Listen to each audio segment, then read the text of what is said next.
بسم الله الرحمن الرحيم. سبحان الذي أسرى بعبده ليلا من المسجد الحرام إلى المسجد الأقصى الذي باركنا حوله لنريه من آياتنا إنه هو السميع البصير. وآتينا موسى الكتاب وجعلناه هدى لبني إسرائيل ألا تتخذوا من دوني وكيلا ذرية من حملنا مع نوح إنه كان عبدا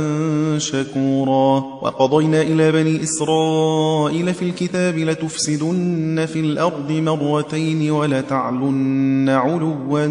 كبيرا فإذا جاء وعد أولاهما بعثنا عليكم عبادا لنا أولي بأس شديد فجاسوا خلال الديار وكان وعدا مفعولا. ثم رددنا لكم الكرة عليهم وأمددناكم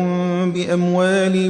وبنين وجعلناكم أكثر نفيرا. إن أحسنتم أحسنتم لأنفسكم وإن أسأتم فلها فإذا جاء وعد الآخرة ليسوءوا وجوهكم وليدخلوا المسجد كما دخلوه أول مرة وليتبروا ما علوا تتبيرا. عسى ربكم أن يرحمكم وإن عدتم عدنا وجعلنا جهنم للكافرين حصيرا. إن هذا القرآن يهدي للتي هي أقوم ويبشر المؤمنين الذين يعملون الصالحات أن لهم أجرا كبيرا وأن الذين لا يؤمنون بالآخرة أعتدنا لهم عذابا أليما. ويدعو الإنسان بالشر دعاءه بالخير وكان الإنسان عجولا. وجعلنا الليل والنهار آيتين فمحونا آية الليل وجعلنا آية النهار مبصرة لتبتغوا فضلا من ربكم ولتعلموا عدد السنين والحساب وكل شيء فصلناه تفصيلا. وكل إنسان ألزمناه طائره في عنقه ونخرج له يوم القيامة كتابا يلقاه منشورا. اقرأ كتابك كفى بنفسك اليوم عليك حسيبا. من اهتدى فإنما يهتدي لنفسه ومن ضل فإنما يضل عليها ولا تزر وازرة وزر أخرى وما كنا معذبين حتى نبعث رسولا. وإذا أردنا أن نهلك قرية أمرنا متر فيها ففسقوا فيها فحق عليها القول فدمرناها تدميرا. وكم أهلكنا من القرون من بعد نوح وكفى بربك بذنوب عباده خبيرا بصيرا. من كان يريد العاجلة عجلنا له فيها ما نشاء لمن نريد ثم جعلنا له جهنم يصلاها مذموما مدحورا. ومن أراد الآخرة وسعى لها سعيها وهو مؤمن فأولئك كان سعيهم مشكورا. كلا نمد هؤلاء وهؤلاء من عطاء ربك وما كان عطاء ربك محظورا. انظر كيف فضلنا بعضهم على بعض وللآخرة أكبر درجات وأكبر تفضيلا. لا تجعل مع الله إلها آخر فتقعد مذموما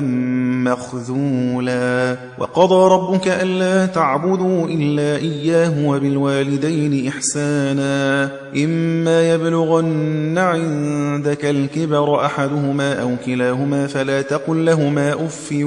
ولا تنهرهما وقل لهما قولا كريما. واخفض لهما جناح الذل من الرحمة وقل رب ارحمهما كما ربياني صغيرا. ربكم أعلم بما في نفوسكم إن تكونوا صالحين فإنه كان للأوابين غفورا. وآت ذا القربى حقه والمسكين وابن السبيل ولا تبذر تبذيرا. إن المبذرين كانوا إخوان الشياطين وكان الشيطان لربه كفورا وإما تعرضن عنهم ابتغاء رحمة من ربك ترجوها فقل لهم قولا ميسورا ولا تجعل يدك مغلولة إلى عنقك ولا تبسطها كل البسط فتقعد ملوما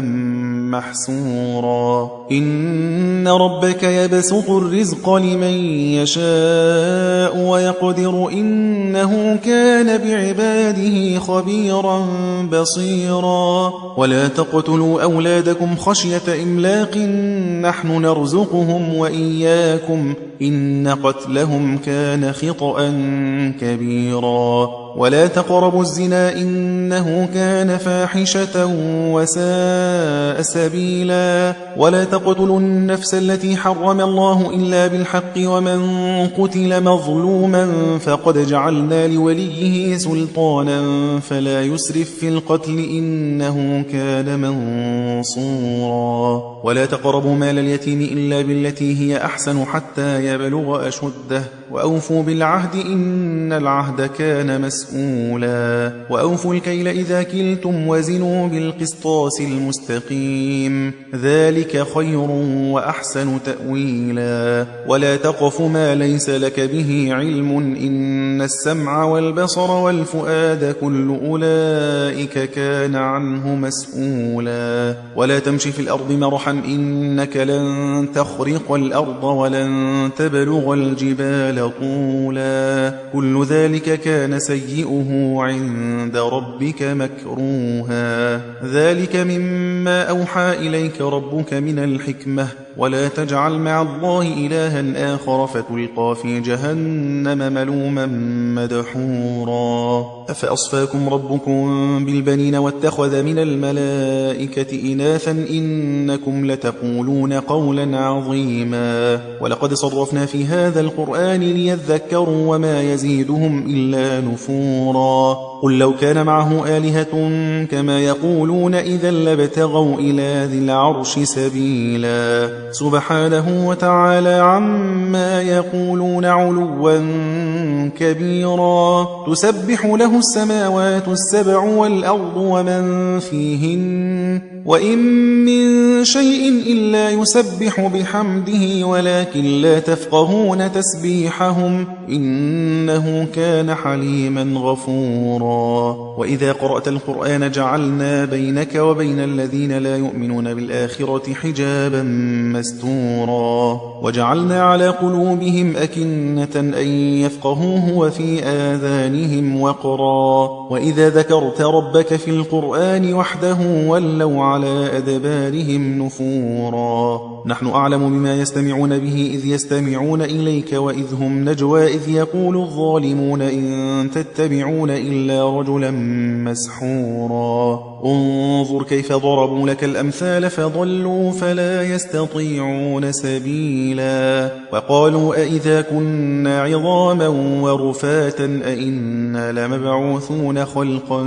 جديدا قل كونوا حجارة أو حديدا أو خلقا مما يكبر في صدوركم فسيقولون من يعيدنا قل الذي فطركم أول مرة فسينغضون إليك رؤوسهم ويقولون متى هو قل عسى أن يكون قريبا يوم يدعوكم فتستجيبون بحمده وتظنون إن لبثتم إلا قليلا وقل لعبادي يقولوا التي هي أحسن إن الشيطان ينزغ بينهم إن الشيطان كان للإنسان عدوا مبينا ربكم أعلم بكم إن يشأ يرحمكم أو إن يشأ يعذبكم وما أرسلناك عليهم وكيلا وربك أعلم بمن في السماوات والأرض ولقد فضلنا بعض النبيين على بعض وآتينا داود زبورا مسطورا قل ادعوا الذين زعمتم من دونه فلا يملكون كشف الضر عنكم ولا تحويلا أولئك الذين يدعون يبتغون إلى ربهم الوسيلة أيهم أقرب ويرجون رحمته ويخافون عذابه إن عذاب ربك كان محذورا وإن من قرية إلا نحن مهلكوها قبل يوم القيامة أو معذبوها عذابا شديدا كان ذلك في الكتاب مسطورا وما منعنا أن نرسل بالآيات إلا أن كذب بها الأولون وآتينا ثمود الناقة مبصرة فظلموا بها وما نرسل بالآيات إلا تخويفا وإذ قلنا لك إن ربك أحاط بالناس وما جعلنا الرؤيا التي أريناك إلا فتنة للناس والشجرة الملعونة في القرآن ونخوفهم فما يزيدهم إلا طغيانا كبيرا وإذ قلنا للملائكة اسجدوا لآدم فسجدوا إلا إبليس قال أأسجد لمن خلقت طينا قال أرأيتك هذا الذي كرمت علي لئن أخرتني إلى يوم القيامة لأحتنكن ذريته إلا قليلا قال اذهب فمن تبعك منهم فإن جهنم جزاؤكم جزاء موفورا واستفزز من استطعت منهم بصوتك وأجلب عليهم بخيلك ورجلك وشاركهم في الأموال والأولاد وعدهم وما يعدهم الشيطان إلا غرورا إن عبادي ليس لك عليهم سلطان وكفى بربك وكيلا ربكم الذي يزجي لكم الفلك في البحر لتبتغوا من فضله إنه كان بكم رحيما وإذا مسكم الضر في البحر ضل من تدعون إلا إياه فلما نجاكم إلى البر أعرضتم وكان الإنسان كفورا أفأمنتم أن يخسف بكم جانب البر أو يرسل عليكم حاصبا ثم لا تجدوا لكم وكيلا أم أمنتم أن يعيدكم فيه تارة أخرى فيرسل عليكم قاصفا من الريح فيغرقكم بما كفرتم ثم لا تجدوا لكم علينا به تبيعا ولقد كرمنا بني آدم وحملناهم في البر والبحر ورزقناهم من الطيبات وفضلناهم على كثير ممن خلقنا تفضيلا يوم ندعو كل أناس بإمامهم فمن أوتي كتابه بيمينه فأولئك يقرؤون كتابهم ولا يظلمون فتيلا ومن كان في هذه أعمى فهو في الآخرة أعمى وأضل سبيلا وإن كادوا ليفتنونك عن الذي أوحينا إليك لتفتري علينا غيره وإذا لاتخذوك خليلا ولولا أن ثبتناك لقد كدت تركن إليهم شيئا قليلا إذا لأذقناك ضعف الحياة وضعف الممات ثم لا تجد لك علينا نصيرا وإن كادوا ليستفزونك من الأرض ليخرجوك منها وإذا لا يلبثون خلافك إلا قليلا سنة من قد أرسلنا قبلك من رسلنا ولا تجد لسنتنا تحويلا أقم الصلاة لدلوك الشمس إلى غسق الليل وقرآن الفجر إن قرآن الفجر كان مشهودا ومن الليل فتهجد به نافلة لك عسى أن يبعثك ربك مقاما محمودا وقل رب أدخلني مدخل صدق وأخرجني مخرج صدق واجعل لي من لدنك سلطانا نصيرا وقل جاء الحق وزهق الباطل إن إن الباطل كان زهوقا وننزل من القرآن ما هو شفاء ورحمة للمؤمنين ولا يزيد الظالمين إلا خسارا وإذا أنعمنا على الإنسان أعرض ونأى بجانبه وإذا مسه الشر كان يئوسا قل كل يعمل على شاكلته فربكم أعلم بمن هو أهدى سبيلا ويسألونك عن الروح قل الروح من أمر ربي وما أوتيتم من العلم إلا قليلا ولئن شئنا لنذهبن بالذي أوحينا إليك ثم لا تجد لك به علينا وكيلا إلا رحمة من ربك إن فضله كان عليك كبيرا قل لئن اجتمعت الإنس والجن على أن يأتوا بمثل هذا القرآن لا يأتون بمثله ولو كان بعضهم لبعض ظهيرا ولقد صرفنا للناس في هذا القرآن من كل مثل فأبى أكثر الناس إلا كفورا وقالوا لن نؤمن لك حتى تفجر لنا من الأرض ينبوعا أو تكون لك جنة من نخيل وعنب فتفجر الأنهار خلالها تفجيرا أو تسقط السماء كما زعمت علينا كسفا أو تأتي بالله والملائكة قبيلا أو يكون لك بيت من زخرف أو ترقى في السماء ولن نؤمن لرقيك حتى تنزل علينا كتابا نقرأه قل سبحان ربي هل كنت إلا بشرا رسولا وما منع الناس أن يؤمنوا إذ جاءهم الهدى إلا أن قالوا أبعث الله بشرا رسولا قل لو كان في الأرض ملائكة يمشون مطمئنين لنزلنا عليهم من السماء ملكا رسولا قل كفى بالله شهيدا بيني وبينكم إنه كان بعباده خبيرا بصيرا ومن يهد الله فهو المهتدي ومن يضلل فلن تجد لهم أولياء من دونه ونحشرهم يوم القيامة على وجوههم عميا وبكما وصما مأواهم جهنم كلما خبت زدناهم سعيرا ذلك جزاؤهم بأنهم كفروا بآياتنا وقالوا أئذا كنا عظاما ورفاتا أئنا لمبعوثون خلقا جديدا أولم يروا أن الله الذي خلق السماوات والأرض قادر على أن يخلق مثلهم وجعل لهم أجلا لا ريب فيه فأبى الظالمون إلا كفورا قل لو أنتم تملكون خزائن رحمة ربي إذا لأمسكتم خشية الإنفاق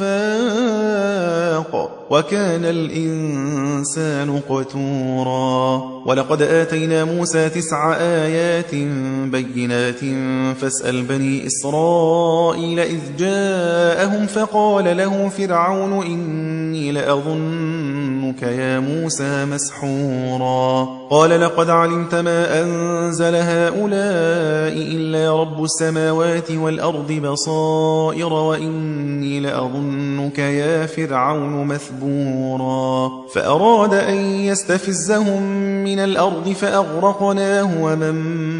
معه جميعا وقلنا من بعده لبني إسرائيل اسكنوا الأرض فإذا جاء وعد الآخرة جئنا بكم لفيفا وبالحق أنزلناه وبالحق نزل وما أرسلناك إلا مبشرا ونذيرا وقرآنا فرقناه لتقرأه على الناس على مكث ونزلناه تنزيلا قل آمنوا به أو لا تؤمنوا إن الذين أوتوا العلم من قبله إذا يتلى عليهم يخرون للأذقان سجدا ويقولون سبحان ربنا إن كان وعد ربنا لمفعولا ويخرون للأذقان يبكون ويزيدهم خشوعا قل ادعوا الله أو ادعوا الرحمن أيما تدعوا فله الأسماء الحسنى ولا تجهر بصلاتك ولا تخافت بها وابتغ بين ذلك سبيلا وقل الحمد لله الذي لم يتخذ ولدا ولم يكن له شريك في الملك ولم يكن له ولي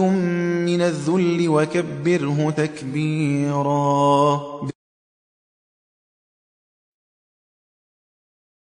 بسم الله الرحمن الرحيم الحمد لله الذي أنزل على عبده الكتاب ولم يجعل له عوجا قيما لينذر بأسا شديدا من لدنه ويبشر المؤمنين الذين يعملون الصالحات أن لهم أجرا حسنا ماكثين فيه أبدا وينذر الذين قالوا اتخذ الله ولدا ما لهم به من علم ولا لآبائهم كبرت كلمة تخرج من أفواههم إن يقولون إلا كذبا فلعلك باخع نفسك على آثارهم إن لم يؤمنوا بهذا الحديث أسفا إنا جعلنا ما على الأرض زينة لها لنبلوهم أيهم أحسن عملا وإنا لجاعلون ما عليها صعيدا جرزا أم حسبت أن أصحاب الكهف والرقيم كانوا من آياتنا عجبا إذ أوى الفتية إلى الكهف فقالوا ربنا آتنا من لدنك رحمة وهيئ لنا من أمرنا رشدا فضربنا على آذانهم في الكهف سنين عددا ثم بعثناهم لنعلم أي الحزبين أحصى لما لبثوا أمدا نحن نقص عليك نبأهم بالحق إنهم فتية آمنوا بربهم وزدناهم هدى وربطنا على قلوبهم إذ قاموا فقالوا ربنا رب السماوات والأرض لن ندعو من دونه إلها لقد قلنا إذا شططا هؤلاء قوم اتخذوا من دونه آلهة لولا يأتون عليهم بسلطان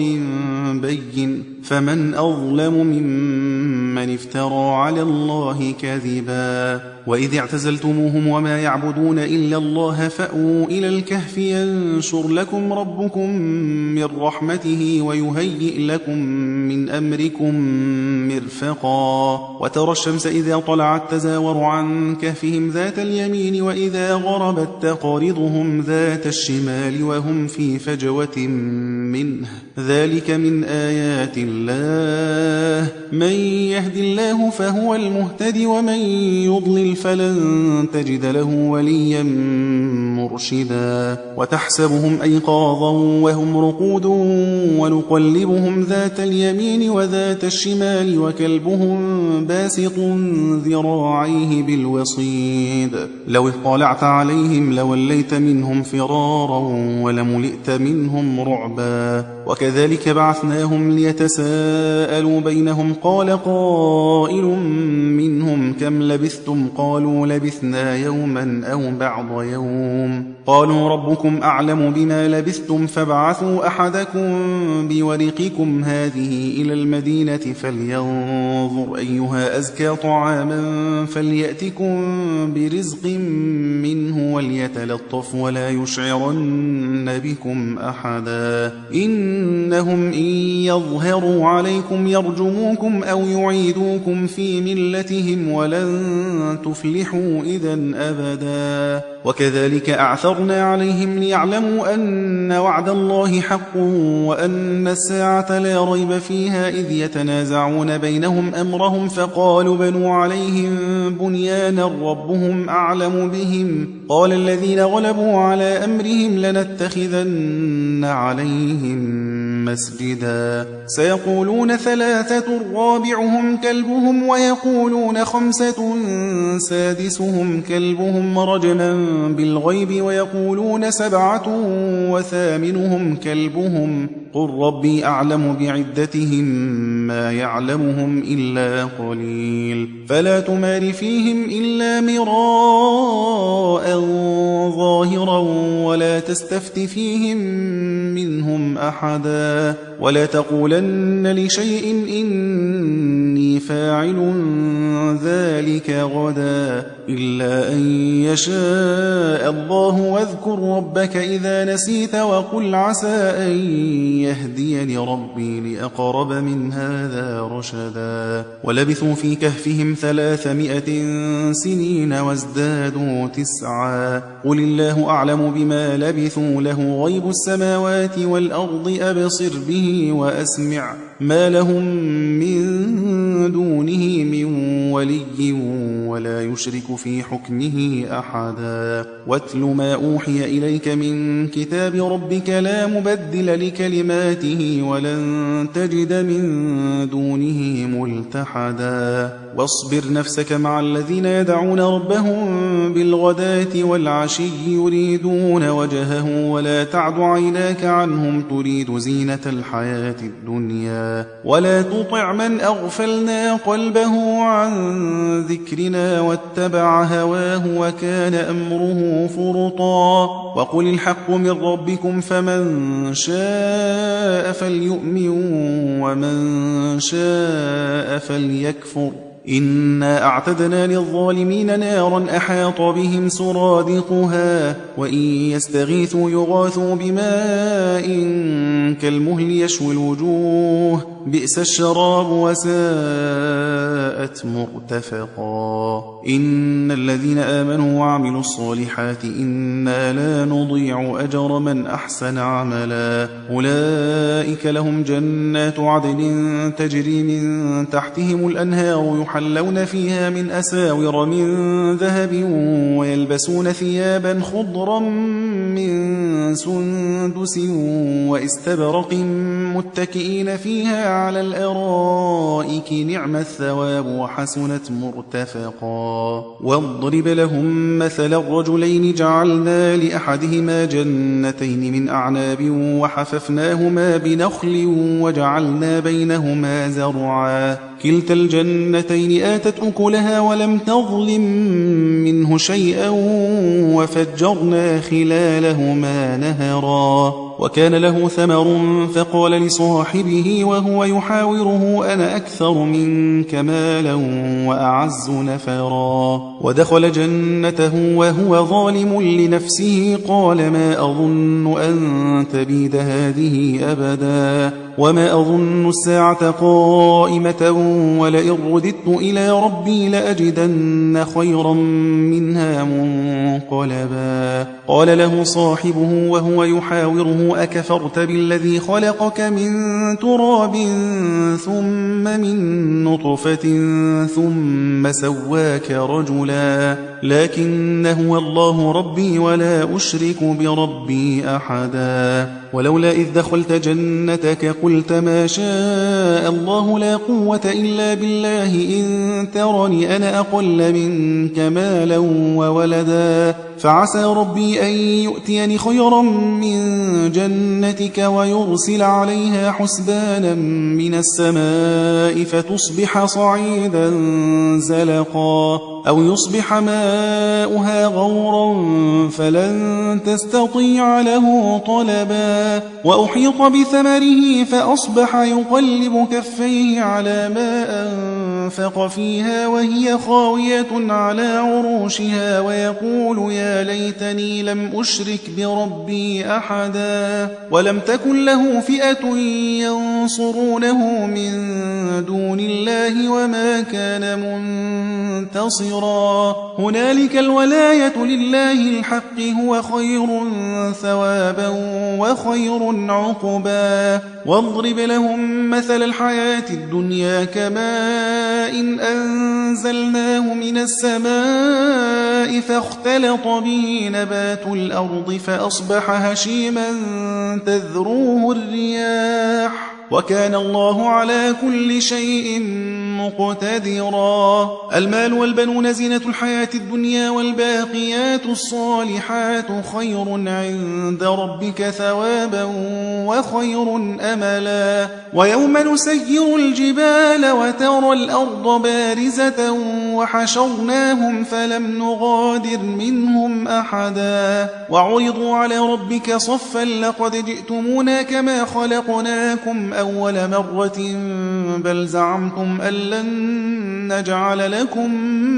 موعدا. ووضع الكتاب فترى المجرمين مشفقين مما فيه ويقولون يا ويلتنا ما لهذا الكتاب لا يغادر صغيرة ولا كبيرة إلا أحصاها ووجدوا ما عملوا حاضرا ولا يظلم ربك أحدا. وإذ قلنا للملائكة اسجدوا لآدم فسجدوا إلا إبليس كان من الجن ففسق عن أمر ربه أفتتخذونه وذريته أولياء من دوني وهم لكم عدو بئس للظالمين بدلا. ما أشهدتهم خلق السماوات والأرض ولا خلق أنفسهم وما كنت متخذ المضلين عضدا. ويوم يقول نادوا شركائي الذين زعمتم فدعوهم فلم يستجيبوا لهم وجعلنا بينهم موبقا. ورأى المجرمون النار فظنوا أنهم مواقعوها ولم يجدوا عنها مصرفا. ولقد صرفنا في هذا القرآن للناس من كل مثل وكان الإنسان أكثر شيء جدلا. وما منع الناس أن يؤمنوا إذ جاءهم الهدى ويستغفروا ربهم إلا أن تأتيهم سنة الأولين أو يأتيهم العذاب قبلا. وما نرسل المرسلين إلا مبشرين ومنذرين ويجادل الذين كفروا بالباطل ليدحضوا به الحق واتخذوا آياتي وما أنذروا هزوا. ومن أظلم ممن ذكر بآيات ربه فأعرض عنها ونسي ما قدمت يداه إنا جعلنا على قلوبهم أكنة أن يفقهوه وفي آذانهم وقرا وإن تدعهم إلى الهدى فلن يهتدوا إذن أبدا. وربك الغفور ذو الرحمة لو يؤاخذهم بما كسبوا لعجل لهم العذاب بل لهم موعد لن يجدوا من دونه موئلا. وتلك القرى أهلكناهم لما ظلموا وجعلنا لمهلكهم موعدا. وإذ قال موسى لفتاه لا أبرح حتى أبلغ مجمع البحرين أو أمضي حقبا فلما بلغا مجمع بينهما نسيا حوتهما فاتخذ سبيله في البحر سربا. فلما جاوزا قال لفتاه آتنا غداءنا لقد لقينا من سفرنا هذا نصبا. قال أرأيت إذ أوينا إلى الصخرة فإني نسيت الحوت وما أنسانيه إلا الشيطان أن أذكره واتخذ سبيله في البحر عجبا. قال ذلك ما كنا نبغي فارتدا على آثارهما قصصا فوجدا عبدا من عبادنا آتيناه رحمة من عندنا وعلمناه من لدنا علما. قال له موسى هل أتبعك على أن تعلمني مما علمت رشدا قال إنك لن تستطيع معي صبرا وكيف تصبر على ما لم تحط به خبرا. قال ستجدني إن شاء الله صابرا